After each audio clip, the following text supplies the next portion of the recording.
This is the kind of story I hate. I may explain why later. It's a true story, so I can't change it. It wouldn't be true anymore. I had an office job in Stratford, East London. Monday through Friday I would take the bus and train, the tube, back and forth. I would get dressed up for this, wearing a nice skirt or dress, with a more formal jacket to look businesslike, pretty shoes of a conservative height. It was summertime and around 6 or 7 p.m. On my journey home on the Northern Line, at the end of the carriage sat a man opposite me on the row seats. I noticed he was staring at me. This was before they gave out free papers. I didn't have a book to read. I would glance every now and then, and he was still staring. A hard stare, cold. I felt very uneasy, but there were other people in the carriage, and the trip wasn't long. After a few more stops, when we were getting close to mine, I made a decision to jump off the train just before the doors closed, as if I was afraid to stand up before the train stopped, in case he would get off too. I know that women freaking out a lot upsets men. I was walking home one evening quite late. As I could see a man up ahead walking towards me, I decided to cross the street so we would not meet. That's what we are told to do. And this guy yelled at me for crossing the street. He shouted, "I'm not a rapist!" Didn't make me feel so much better. So I'm getting off the tube. The train stops. I know how long to wait. There are some beeps before the door closes. I jump up and slip out the doors just before they close.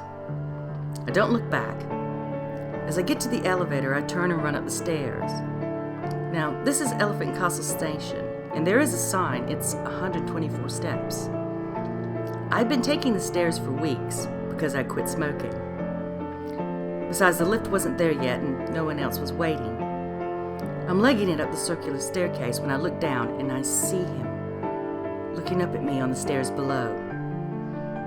That means the doors to the train had reopened for whatever reason. Either way, I'm pretty fast. I fly right through the turnstiles and run up in the opposite direction to the nearest pub. That is the Charlie Chaplin. Charlie Chaplin was born on Kennedy Park Road. It's very crowded, and I order a Coke and sit down where I can see the front door. I'm there only 10 minutes probably, when I don't see him come inside, so I feel safe now. I go outside, and I'm making my way to the bus stop when I see him. He was waiting outside. I start running again, and thankfully I'm wearing sensible enough shoes. When I go around the corner, he's not far behind. I wish I could say here. I dropped my travel card or a scarf on the train, and he was only just following me to try and give it back. It's summertime, so still daylight. The buses arrive as I reach the stop. I jump on and I see him. Jump on another bus behind this one. Both buses are going down the Walworth Road. At this time I was living at the very end of East Street, the oldest street market in London. And at this time of day, it would be very deserted. Nothing except trash on the ground and flying through the air. Even the shops that are stationary are closed after the market is over.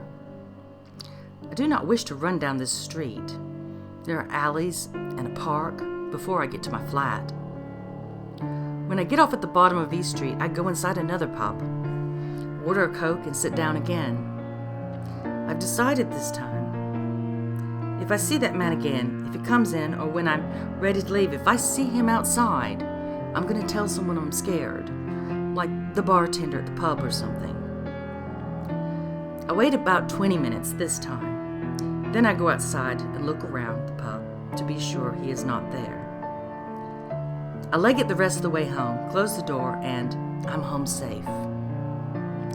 Now, this is a story where someone is just spooked, right?